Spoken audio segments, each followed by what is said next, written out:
Bienvenue dans cette nouvelle vidéo. Abonnez-vous et activez la cloche de notification pour ne pas rater la prochaine vidéo. Alors depuis hier matin, mis à part vous et nous deux, y a-t-il quelqu'un d'autre qui est entré dans cette chambre?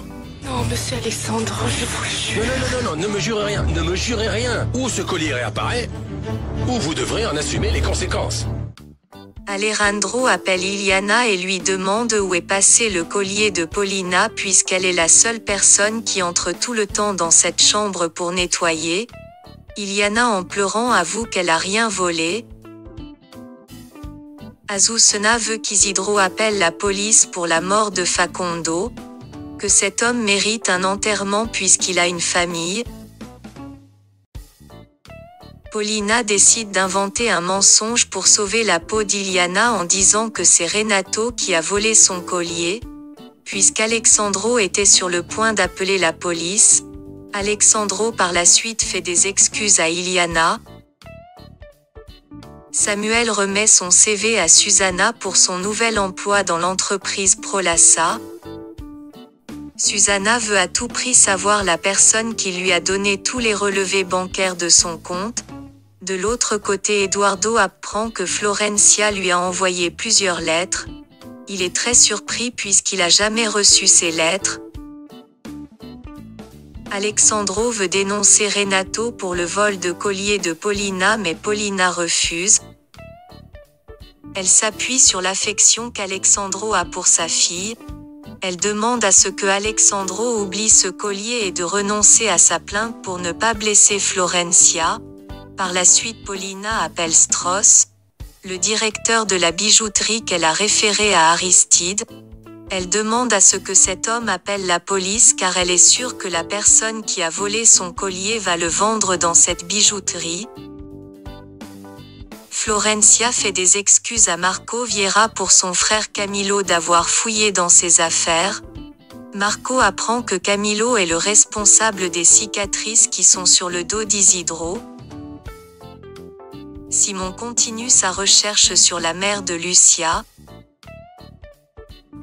Dorothée et Casimiro sont encore venus à la clinique pour demander à Irène s'il connaît un certain Eusebio Beltrán. Eusebio fait savoir à Paulina que Facundo a disparu. Paulina décide alors de rechercher cet homme car Eusebio lui a dit que Facundo a découvert quelque chose à propos de Marco Vieira. Eusebio dit qu'il lui a donné rendez-vous pour tout expliquer mais il a jamais apparu. De l'autre côté, Marco Vieira dit à Florencia que c'est elle, la femme qu'il a voulu épouser dont il parlait dans la lettre que Camilo a trouvée dans sa maison. Aristide est allé à la bijouterie pour vendre le collier que Paulina lui a donné. Strauss fait semblant d'aller chercher l'argent pour ce collier. Aristide est surpris de voir la police. Vous allez me l'acheter à la fin ou non? Parce qu'après toutes ces vérifications, je suis impatient. Je vous rapporte l'argent. Attendez-moi ici. Pouvez-vous nous accompagner? Vous m'avez apporté l'argent?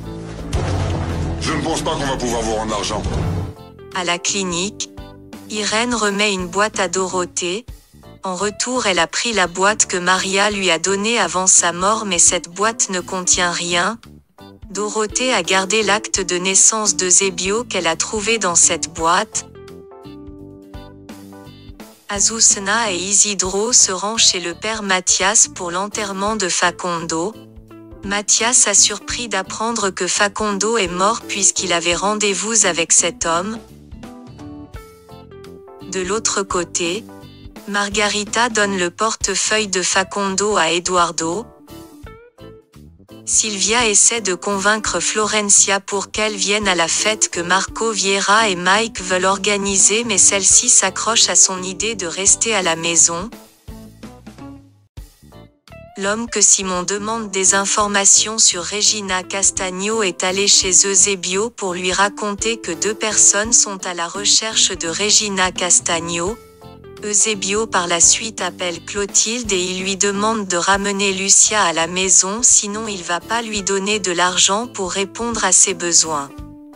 Où est Lucia? Monsieur Eusebio, je suis sûre que cette petite va revenir d'ici demain. trouvez-la, sinon il ne sera pas nécessaire de vous déplacer pour l'argent. Oui, monsieur Zebio.